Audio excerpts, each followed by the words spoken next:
Hey everyone, welcome back.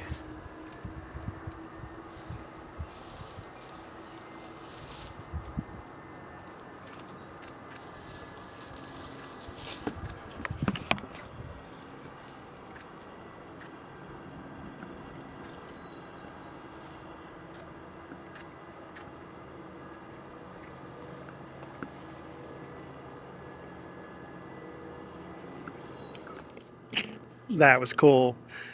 What I'm doing today is I've got a nest here with some downy woodpeckers, and while I was just setting up for to do this video, I don't know if we're really straight, but yeah. Anyway, yeah, it looks straight. While I was setting up for this video, here came the male. He flew back, and the female came out of the nest, and he went in the nest. So they take turns, and so she's going to go out and hunt and do whatever, get water. He's sitting on the eggs right now, and when he leaves, he'll probably take trash out of the nest, and then she'll go back in with whatever she's got. It's really cool. Hopefully I'm not extremely blown out. The sun is just right here in my head in this shade of this tree. But real quickly, how to find woodpeckers, especially downies and three-toads. More downies than three-toads. Three-toads tend to like more burnt and tore up stuff, but what you do is you walk around and you look for holes in the tree. You know, the old traditional, what you think of old woodpecker and the old cartoons, the hole in the tree. And you're gonna look for one that's fresh. Like this one right here, I have one that's an older hole that's real dark and weathered. Below it's got a hole that's got a lot of fresh. And if you look around the ground below the tree, you'll see like little wood shavings. That means it's probably an active nest or it's been cleared out. Now they don't sit on the nest very long. So that's what I'm doing today, and they happened to pop up while I was setting up, so I should have ran on the camera and taken pictures, but I thought I'd see if I could get that with 35 millimeters for you guys to see. So what I want to talk to you today is about the Canon R7. And I got a lot of noise around me right now, guys. Airplanes are everywhere in Alaska, especially around here, around Anchorage. And I'm just on the edge of town right now where I found this little woodpecker nest, and occasionally a plane will fly over, so it gets kind of noisy. Canon, when it finally came out, announced that the R7 was going to be started shipping June 23rd. And I've been looking for a second body for doing what I do here with the YouTube and photography and stuff like that. And even if I'm doing the YouTube, a second body is handy because you can set both cameras up for different needs. So you can set one up sort of, you know, a little closer to you or a little wider and maybe something tighter. It's like the 500 over here. And you can carry two bodies around and swap out and change out real fast and not have to mess with a lot of settings and things like that. And so the Canon R7 to me was very appealing, a crop sensor camera, because the 7D was phenomenal for wildlife. So the R7, as we were hoping it was come out, would probably be good too. What I was also wanting was the R1. So when the R1 comes out, I want to get it. So I was really hoping that this R7 would come out soon. So now that Canon's finally come out and said, here is what the body's going to be and what the price is going to be. Next thing I need to do is go weigh the pros and cons for wildlife photography. So these are my thoughts for wildlife photography with the R7, is good or is it not? And so the first pro on that camera is the autofocus system. So it's going to use the same autofocus system as the R3, not the R5, not the R6, but the R3, which means a better autofocus system. And the R5 is phenomenal. The R5 will grab from corner to corner. It'll grab if something comes in it, it'll grab the eye or the body of the bird or whatever you're photographing. The R3 is kind of like the Z9, where you can set up areas, and then you can minimize, say you want to say left side area or middle zone. You know, only look in that area for the eye.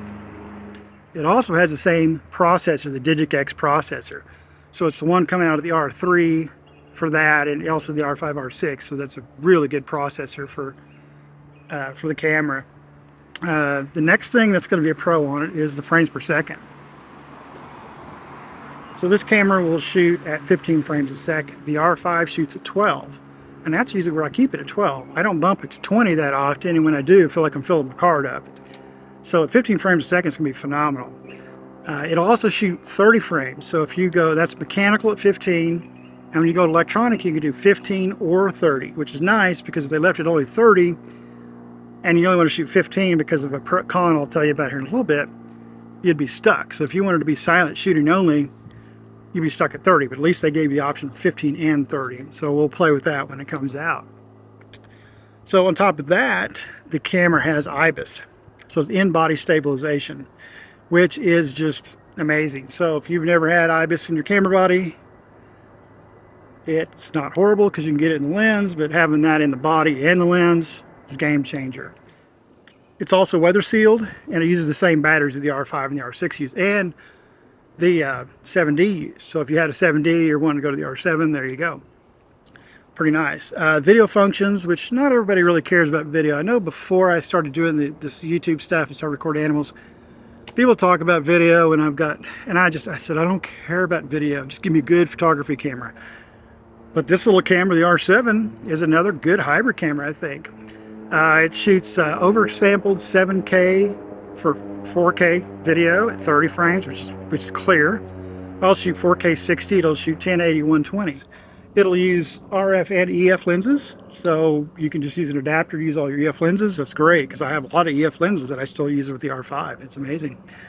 The other factor will have the EVF also, like this does, so you can see your histogram, you can see your exposure, you can see everything in the viewfinder, so you don't take your eye off that viewfinder while you're shooting.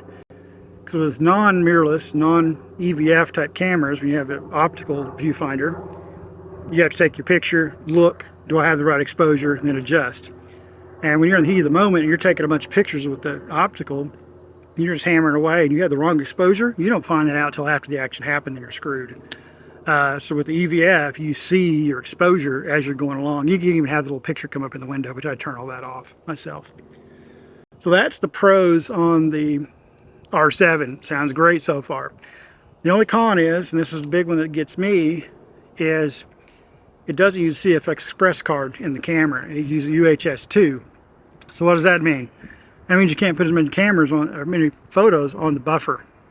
So with CF Express, I think you're running around 1200 to 1700 write speed, depends on which card you get. The fastest UHS 2 is 300. Major difference. So you're gonna hit that buffer a lot faster.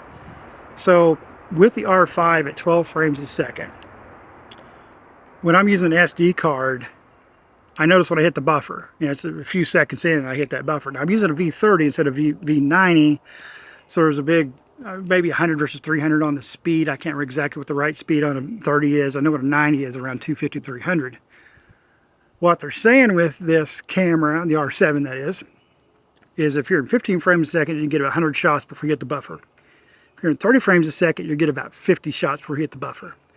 So that's kind of bad. So you have to, if you're in 30, you better feather, or you're going to be locked out, because I think it's like 8 or 15 second lockout for it to clear that buffer. So that's going to be really, really rough when you're in some action, because if you want that 30, a lot of stuff's going on. So I'll probably stay at 15, because 12 is great for me now, and 15 is going to be phenomenal. Watching the woodpeckers, you just poke their head out real quick and duck back in. Another cause, let me look at my notes here real quick. APS-C. So this is an APS-C camera, so you do have a negative with low light with an APS-C. It's just a known thing. So you're packing more pixels inside a smaller area of a sensor instead of a bigger sensor. Full sensors work better with low light than a crop sensor does. I don't think it'd be a big issue. I mean, people with a 7D, people used it forever, and they still use it today for wildlife, and it's worked fine. I think there's a lot of software to get rid of that noise now, so I don't think it'd be that big an issue.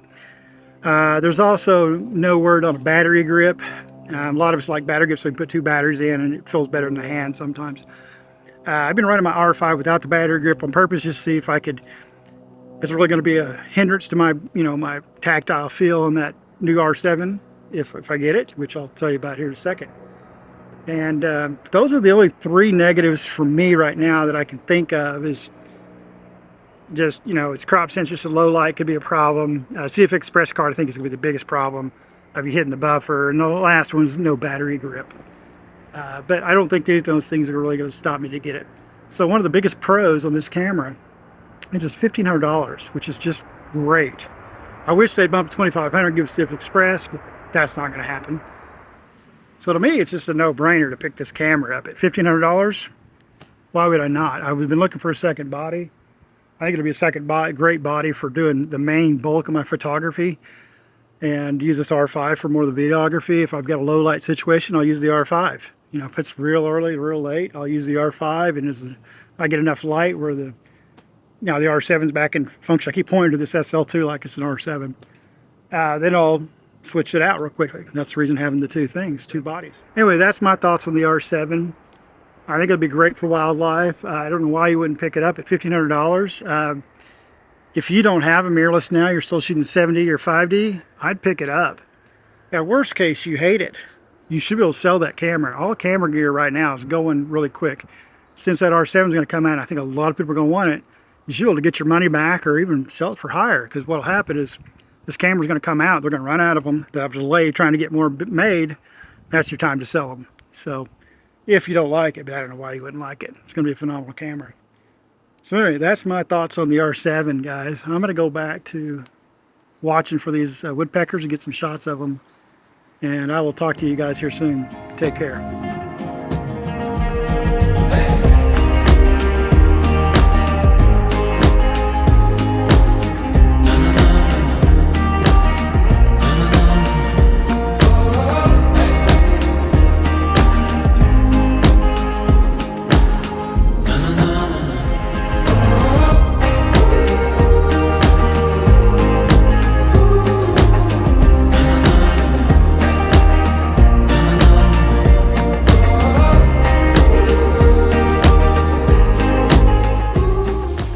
Hey guys, don't forget to subscribe to the channel and leave a comment on one of the videos in June to have a chance at the print giveaway. To know more about the print giveaway, click the link at the top left that tells you about more about the print giveaway, and I'll see you in the next video.